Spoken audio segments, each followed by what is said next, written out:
What you're about to hear may be one of the most consequential developments in modern Middle East history. And what makes it even more alarming is that it may have already happened. According to multiple emerging reports, a massive weapons transfer, one that Western intelligence failed to stop, has potentially reshaped the global balance of power overnight. We're talking about hundreds of advanced intercontinental ballistic missiles, not short-range systems, not regional deterrence, but long-range, solid-fuel ICBMs, capable of reaching across continents. If confirmed, this would not just be another escalation in an already volatile region.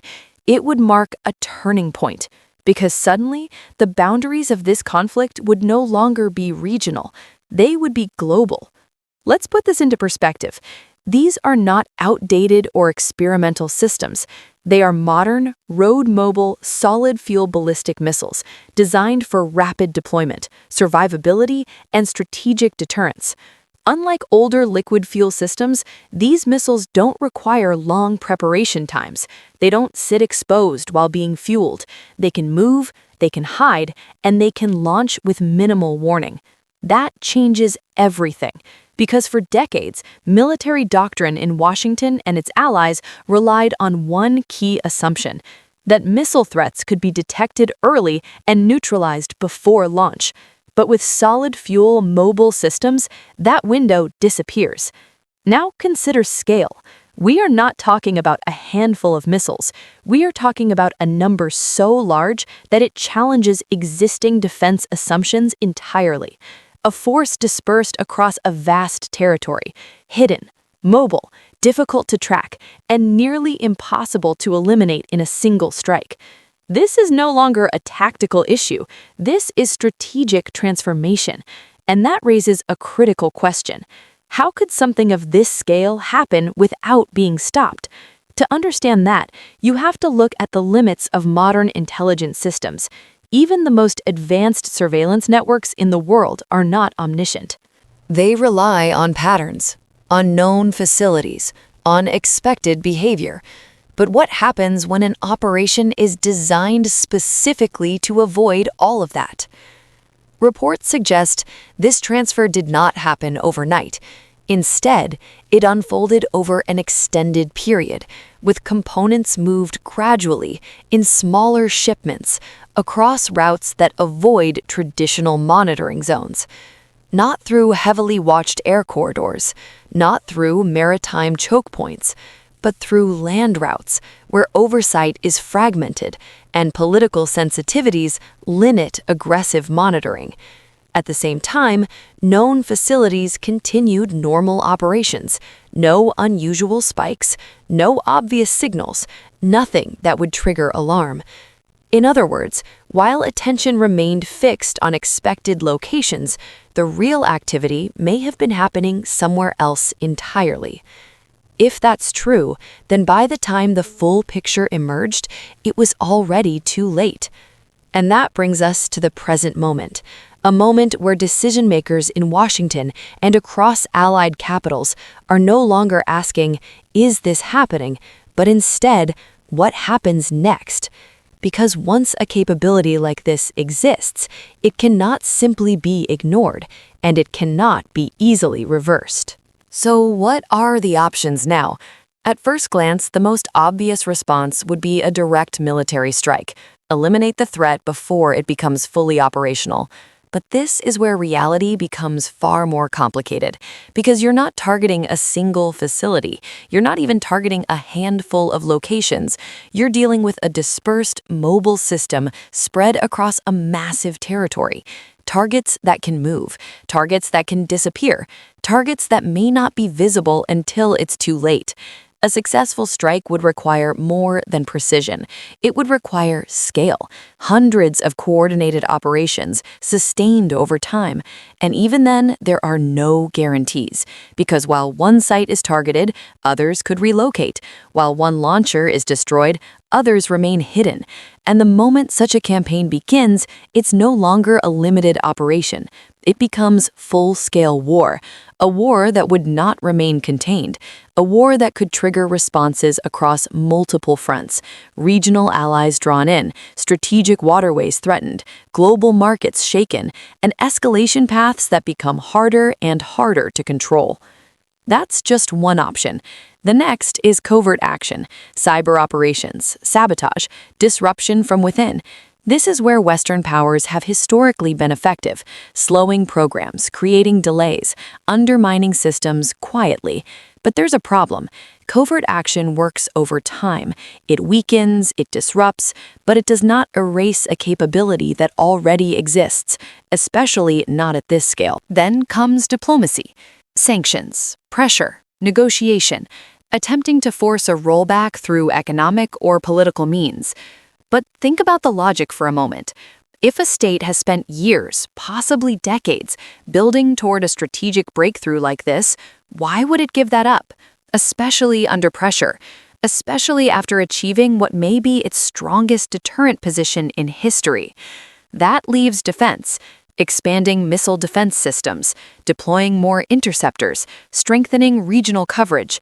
But here, the challenge is mathematical. Missile defense is not unlimited. Every interceptor has a cost. Every system has capacity. And when facing a large-scale, coordinated missile force, the balance becomes difficult very quickly.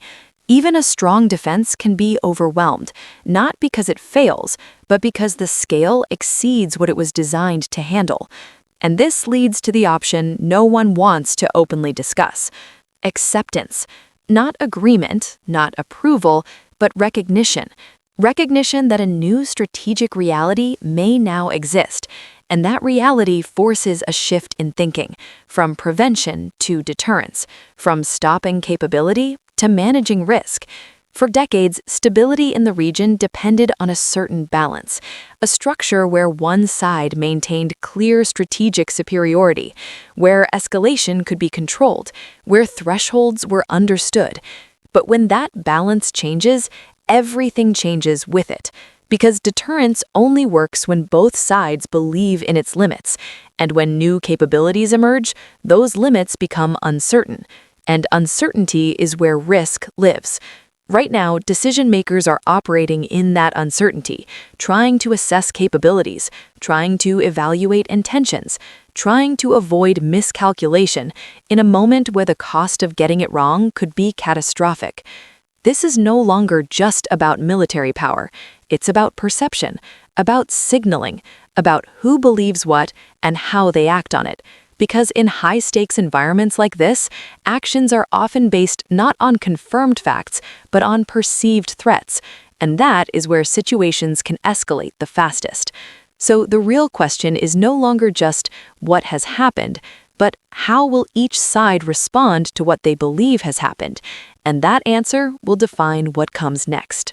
Now we reach the most critical phase of this entire situation, because history shows something very clear.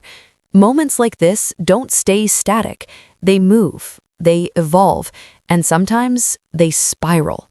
For decades, global stability has depended on a fragile balance, a balance built on deterrence, on predictability, on the assumption that certain lines would never be crossed. But when a sudden shift challenges that balance, the entire system is forced to react. Right now, multiple players are watching this unfold in real time. Washington, Tel Aviv, regional powers across the Middle East, and beyond that, global rivals who are studying every move carefully. Because this isn't just about one region anymore. It's about what this moment represents. If a major strategic shift can happen quietly, without immediate response, without prevention, then it sends a message that others will notice. And in global politics, messages matter, sometimes more than actions themselves. For allies, it raises concern, questions about security guarantees, about reliability, about whether the existing system can still provide protection in moments of crisis.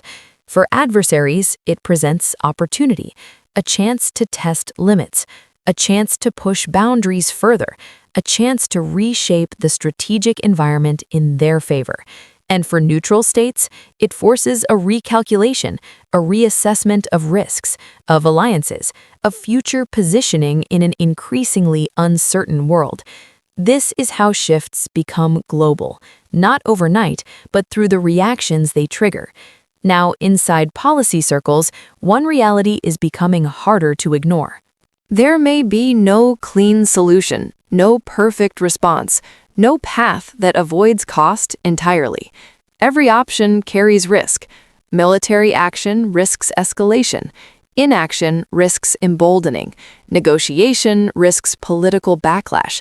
And so what we're seeing now is something very familiar in global strategy: time being bought, signals being sent, positions being adjusted. Not because leaders don't understand the stakes, but because the stakes are so high that every move must be calculated carefully. But time does not freeze reality. It only delays decisions, and eventually a decision will have to be made. The question is, will that decision stabilize the situation or accelerate it? Because once escalation crosses a certain threshold, it becomes harder to control, harder to predict, and much harder to reverse. This is why moments like this matter, not just for what has already happened, but for what they make possible next. So now the focus shifts forward, not just on capability, but on intent, not just on power, but on judgment. Because in the end, the future of this situation will not be decided by weapons alone. It will be decided by decisions. And right now, those decisions are still being made. Call to action. If you found this analysis valuable, make sure to subscribe and stay updated, because in moments like this, understanding what's happening isn't optional, it's essential. Drop your thoughts in the comments. What do you think happens next? Does this situation de-escalate, or are we looking at something much bigger? Until the next update, stay informed, stay aware, and keep asking the questions that matter.